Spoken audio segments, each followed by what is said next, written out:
Now here's your head football coach, Brent Venables. All right, hello. Good to see everybody. Going on the road this week, going to Lawrence, Kansas. Got a lot of respect for what Kansas program is today. The transformation that's taken place there in Lawrence under Coach Leipold and his staff. What a great job and example of development and great schemes, putting their players in position to be successful. They've gotten incrementally better each year that they've been there. And they've got a veteran football team that's had a lot of success, playing with a lot of confidence right now. And the quarterback Bean has really played outstanding this year in the games that he has started. They got great skill, really well-coached offensive line, done a really nice job of developing their defense, their personnel on their roster. They've got good length and speed, and they're playing with a lot of aggressiveness and playing with great effort in all three phases. So, you see his fingerprints all over the program. So, going to be a great challenge for us. Another really highly ranked offense that does a lot of really tough, challenging things in their run game and their play action game. And so looking forward to, getting up to Lawrence and having a chance to try to find a way to win another one. So with that, I'm going to open it up. Brent, Ethan Downs mentioned the phrase eye crimes yesterday when we were talking to him.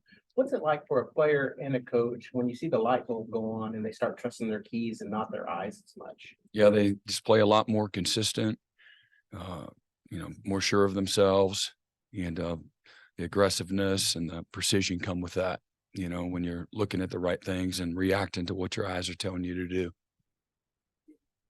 Just the feeling of that as a coach, what's it like when you see that player, the light bulb just pop on and they got it? Yeah, it's fun. Obviously, there's a lot of freedom in that, when the player is able to play that way. So you can move on to the next problem. That's really where you go. Mm-hmm. Right. Yeah, Brent, in light of what's going on in Michigan, I wanted to ask you, how prevalent do you feel like sign stealing is in the sport right now, and how much of an advantage do you feel like that would give a team? I'm sure it's part of it. I think people are finding all different kinds of ways to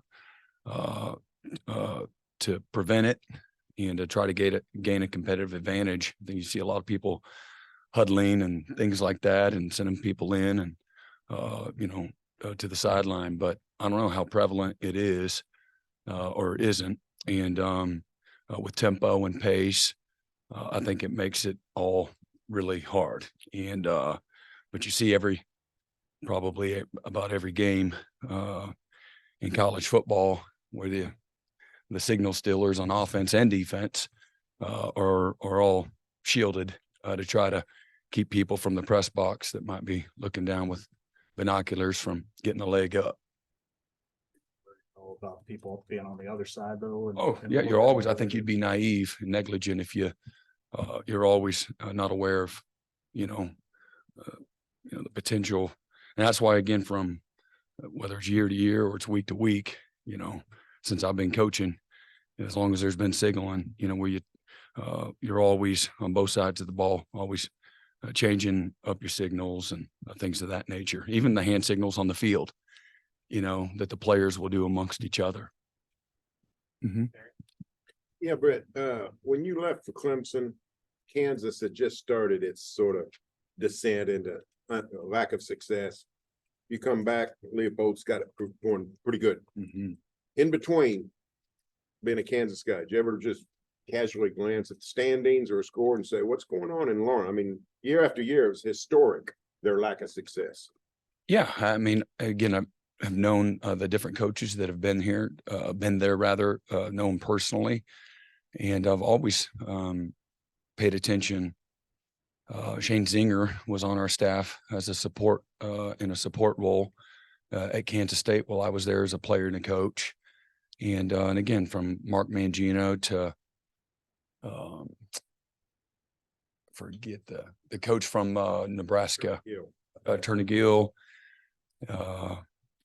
coach from Terry, what's his, that was at Northern Iowa for Terry Allen, and so many other coaches. Again, I talked about this a few days ago with Coach Mangino, and certainly Glenn Mason as being two of the most recent, very successful, David Beatty as well. But, they've always had great support there in their sports and athletics, and no reason that, they can't be successful. And again, I love the base where they're at in the Kansas City area.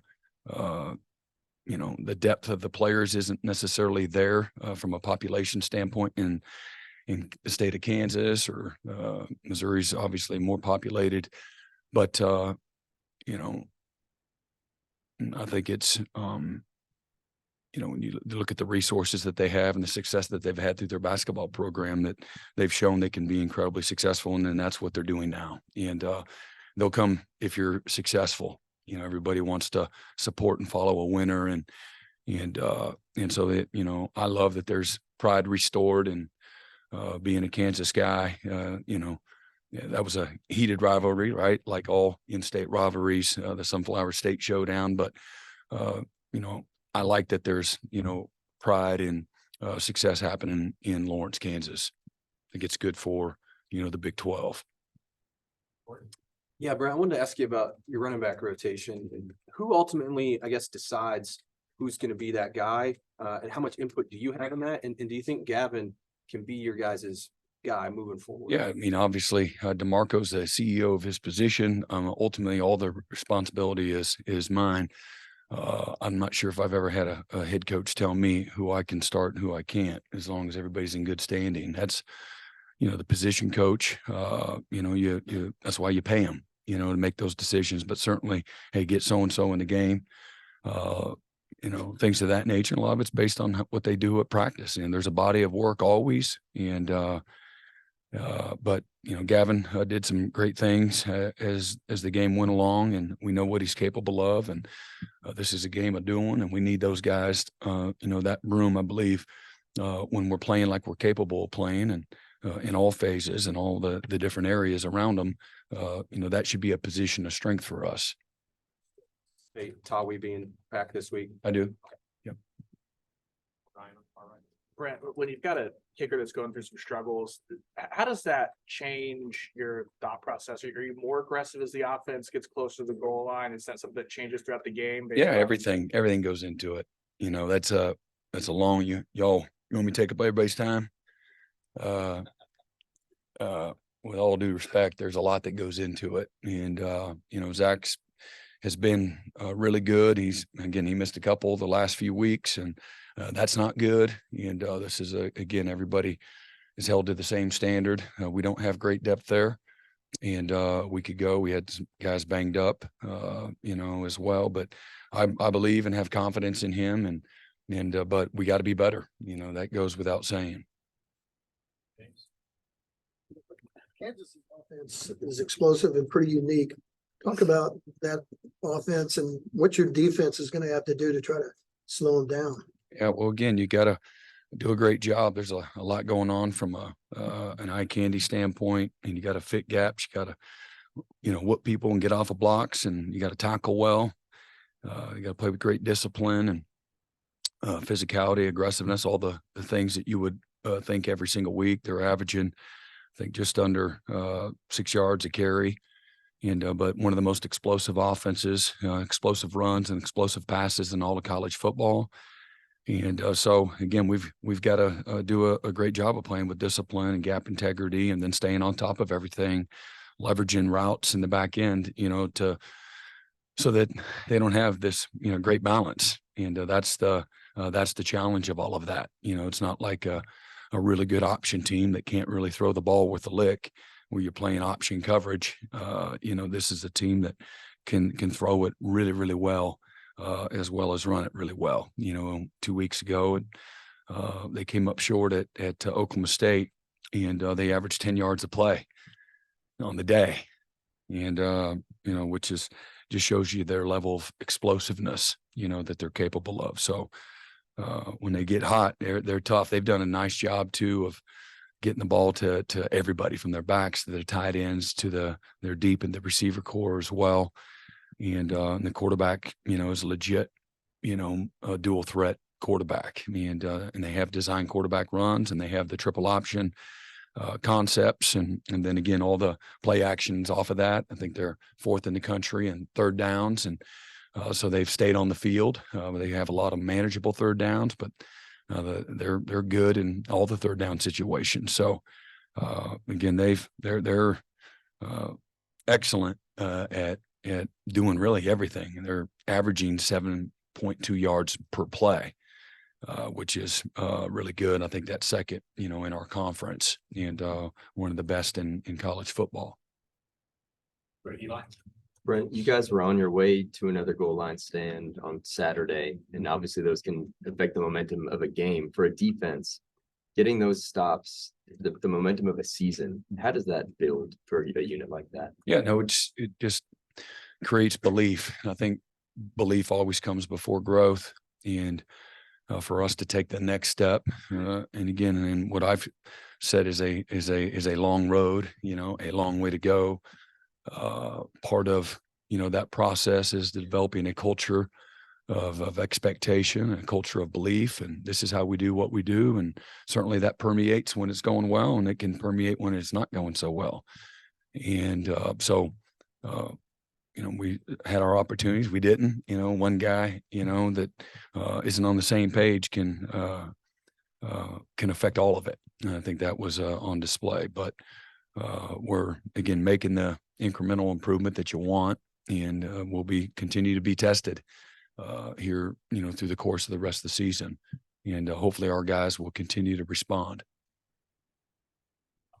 Yeah, Brent, last week you talked about UCF and KU would be the 2 teams with the most deception on offense. So how are playing the Knights? How's that helping the team going into this week's practice? Probably the failure and the disappointment to create more focus, more, again, a focused intensity at practice and in the meetings. And again, humility can be a great asset, for you. So when you have some failure, and what I like is that we found a way to win and overcome some of our mistakes, but we've got great ownership of both the good and the bad.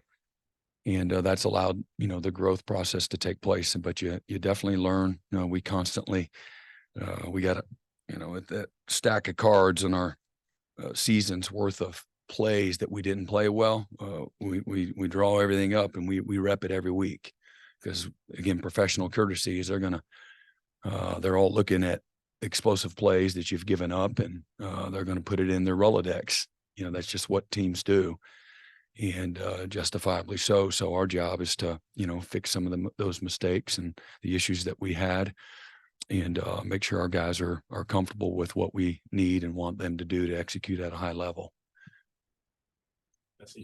Hey, Brent, wanted to ask you about the defensive line. Seems like the production there the last couple of weeks has gone up. Just, it seems like there's a lot of guys on the field making plays. Just how have you seen maybe that group shake out through the season, and how big of a role is the depth in playing there? Yeah, I think the biggest thing is the comfort level, the confidence, the comfort level, the trusting of, again, eyes and hands and feet, and your stance, alignment, assignment, key, just getting into that routine of a season, and allows you to play a little more consistent, a little more aggressive, a little more physical.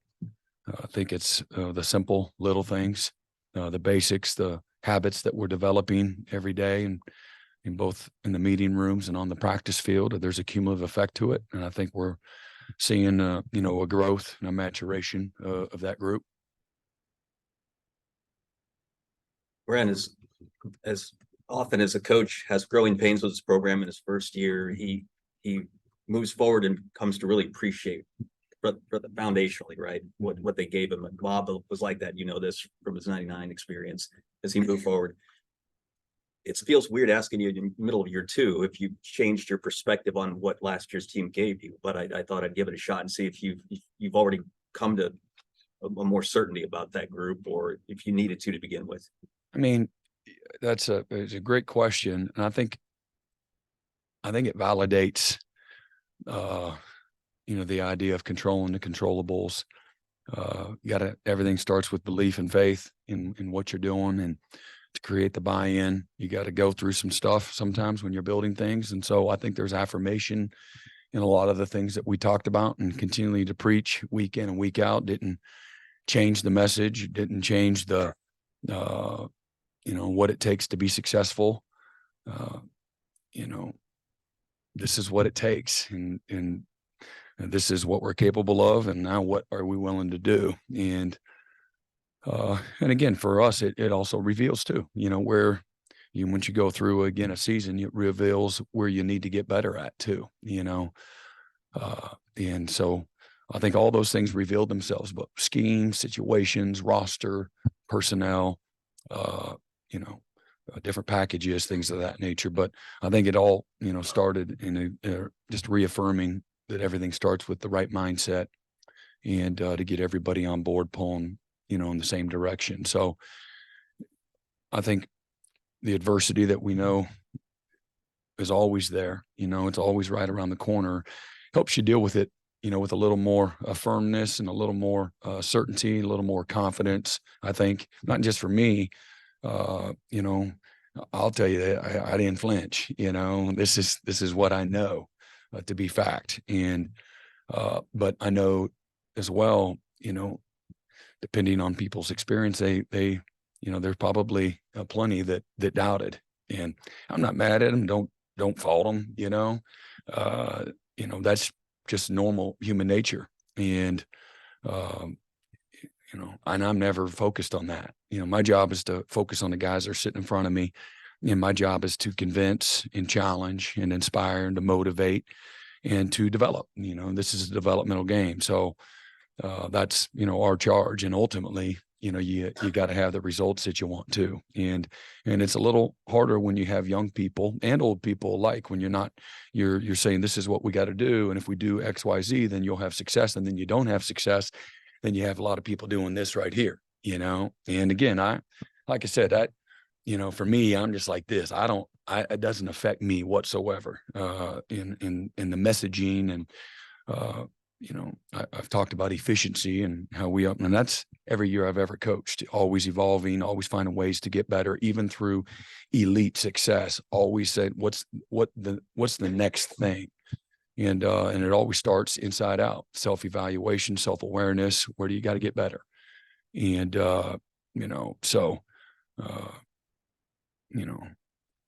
that, like I said, that'll never change. But, there's been great growth, obviously, in a lot of areas, and for all the reasons we've talked about several times, for the improvement. But, in the middle of it, it's probably hard for a lot of people when you're not having the result you want. But I've never been result oriented.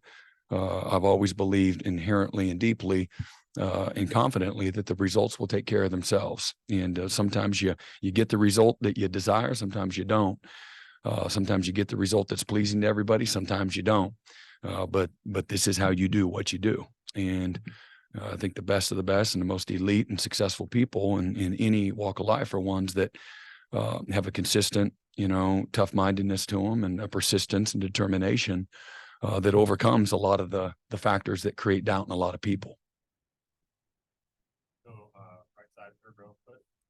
Yeah, so early on, Nic Anderson was the guy who was getting some looks here and there. He wasn't starting, made the most of those opportunities. He's had to make the transition to not being a focal point of your offense. We know he was productive, but how do you see him handling that? Yeah, how has he it's good. Obviously he was hurt most of last year, and even this year, you're like, golly, this guy's been it was just one injury. So it's not like, and it's no one's fault. It's not like he asked for it, but he was snake bit. And so just trying, can he get to the field? Is he going to be an available? The best ability that you can have is the availability. But he's always been, since I've known him as a freshman, mature beyond his years. His focus and his perspective on things and his work ethic has been outstanding. He's been a great teammate. He's never pouted, never felt sorry for himself. He's just worked. That's what he did. Even through the rehab. He just consistently continued to show up, didn't have any doubt, about the trainers and what their plan was, even though he continued to not, get healthy like he wanted to or have the result that he wanted to. He just kept showing back up. So I think all that hard work and that maturity and the toughness that goes along with that mentally have prepared him for this moment. And you're right. The more opportunity he's had, the more he is really has over delivered. And so that's exciting, proud of Nick and all of his work. And, and he's done a really good job, this season. You mentioned the defensive line, but Ethan Down specifically seems to really hit his stride out of the blade. Yeah. Just what have you seen out of him in terms of his consistency, discipline as well? Yeah, just his perspective. He was somebody that maybe overanalyzed things, maybe had some negative talk going on. I'm not a psychologist, but he just had a mental block where he's got all this talent and ability, but he just wasn't able to unleash. And he is now doing that. The game, and the closer you are to the ball, defensive line, the closer your hand is to the ball, the harder it is. There's less margin for error. And so all of the habits that he's had fundamentally, and technique and his effort and his physicality are all catching up with him. Things are slowing down for him. And so you see him actually playing fast, but the mental part of it and what to anticipate and knowing the situations down a distance, what they did the previous play, they run it on 1st and 10, they get -1. There's a better chance than not they might throw it. It's simple, and maybe I'm generalizing there, but literally you try to teach that to your guys so they can try to anticipate. The best players anticipate, and the best players don't guess. The best players anticipate through their experience and both training and practice, film room, and certainly the game field. So he's really doing a great job of being a great leader, and now becoming, more and more consistent going into, I guess this is his 3rd year. Brent, Luke Elzinga had a really good game for you guys on Saturday.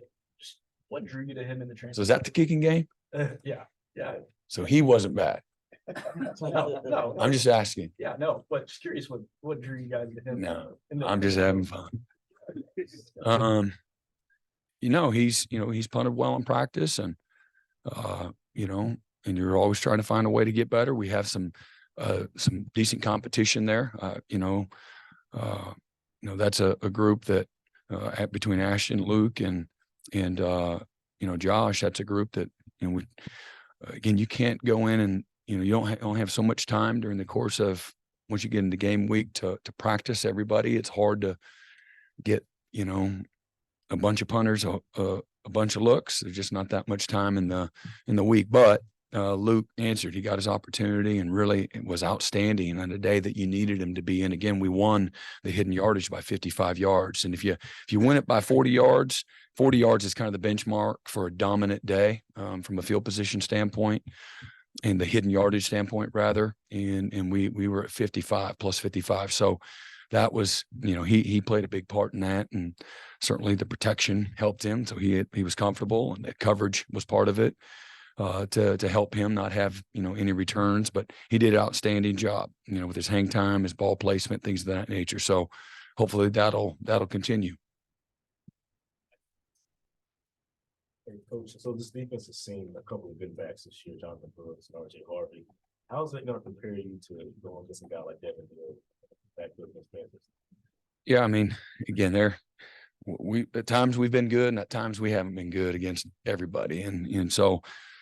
Really, obviously for us, and Devin's an outstanding player, man. He can house call it at any point in time. And he's one of the guys that it's, to me, everything kind of goes through him. And, our guys are, confident in our scheme. I feel like they have a much better understanding of our scheme. Here we are going into game 8. We should.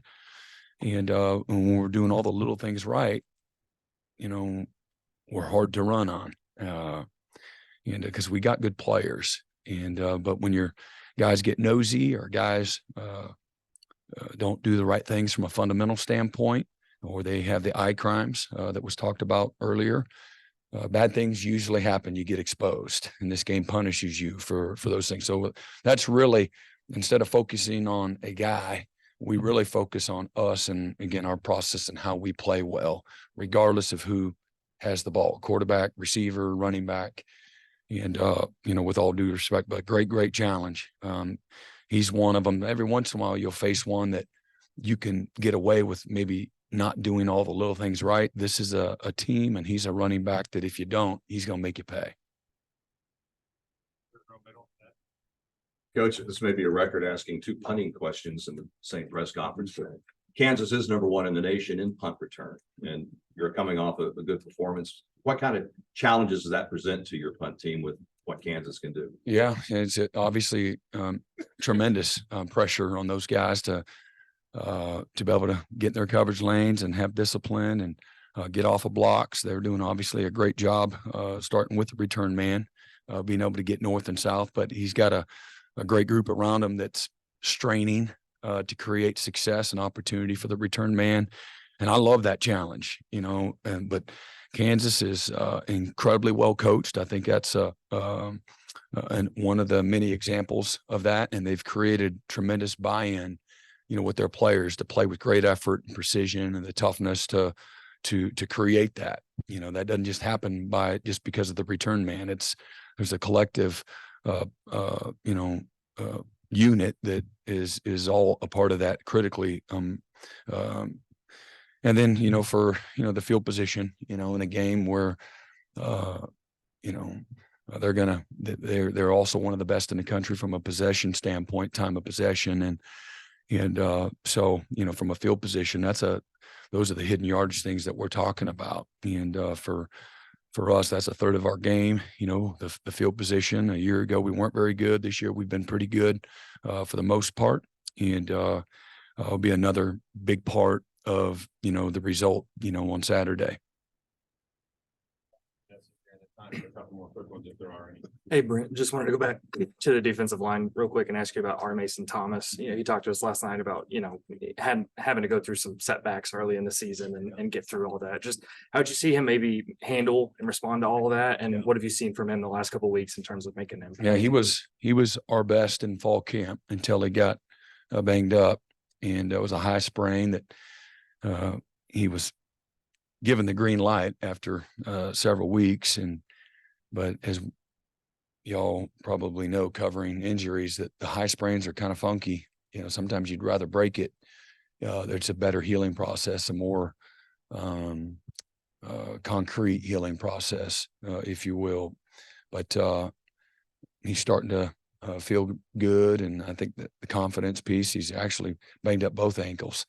And so it's been really frustrating for him. And for us, he's long, he's got incredible speed and explosiveness, super twitchy, plays with great power naturally. And he was really coming into his own. So hopefully we can get him back on track. And it was good to see him have a little bit of success last week. And my expectation is to see that to develop in a positive direction as we move forward. Recruiting perspective, obviously reflect on last year, especially as a first-year staff, you had to recruit around a vision because, as you mentioned, the results weren't there yet. But now here in year 2, you are 7-0, and the results are tangible. So how much of a balance do you strike between touting results, what the program is now, versus still pitching to a vision of what the program can be? Yeah, it's all important. Obviously, again, now you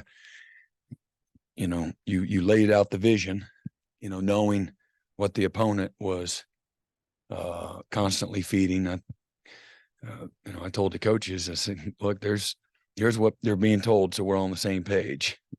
We had a little bit of credibility on past defensive success and building something, and multiple times having consistent results. But you had to sell the belief, obviously, and we weren't just bad. We were one of the worst in a lot of categories. And so I'm appreciative of people that had faith anyway. That means a lot to me, because that means they got something to them, in my opinion. And but again, you know, you're constantly selling vision. I think that's part of being a leader, being a good recruiter, painting vision for everybody and what hopefully their future will look like, and our future certainly. And but I don't think any one of it is more important than the other. With a little bit of success, we anticipated, you know, if we do these things in-house, talking about if we do these things, these are some of the issues or problems, good problems to have that we might have once you have, you know, this number of commitments. But don't flinch. These are guys that had maybe one toe in the water earlier on. You know, I would just say keep your guard up, you know. But the other side of you is like, hey man, they're also, let's be practical. You know, there are people around them, and there's a negativity that maybe people are recruiting to. Like I say, justifiably so. So what? And what should they say? You know, and our job is to change, you know, both the expectations and certainly, you know, the quality of our work. So, but it's lend credibility because this is kind of how we painted the vision. You know, we keeping our, you know, our rabbit's foot in our back pocket or whatever, hoping that, and hoping's not a great strategy, but this is, you know, the result that we would have to, again, to just part of the building process, get people on board. Hey, Brent. Hey. You're facing a team that has two good quarterbacks in Jackson Bean and Jalen Daniels. We've heard that you're the scout team quarterback. So how does that kind of go into practice and stuff, preparing for the possibility of two really good General's there too, but we split reps. They got two, we got two. But you know, and General does a really good job, much better than me at emulating what, you know, the precision and all those things might look like. But you know, they're excellent. They're really good, and they're great systems. And again, they put a lot of stress on you because of their ability. They're multidimensional as throwers and runners both, and their decision making super well coached. Make very few mistakes. You know, I think decision making and taking care of the football are the two most important qualities of a quarterback, and they do both of those incredibly well. And so I'm not sure if we do a great job of emulating them, and we tried our best, but you know, both have been really, really good when they've played, and certainly Bean is just under 70% of his passes. I think 9 touchdowns, 2 interceptions is it. So doing a great job delivering, and he's giving the ball to everybody, you know, and then he's able to buy time, keep his eyes down the field, create explosive plays. He had one against Oklahoma State. He's running to his left, and Oklahoma State had him covered. And then the receiver just does a great job of working open. And he lofts it across his body and hits the guy in stride up the sideline in a really tight window. Just outstanding plays. And, you know, and he's the quote unquote backup. And so they've done a really good job. Really good quarterbacks.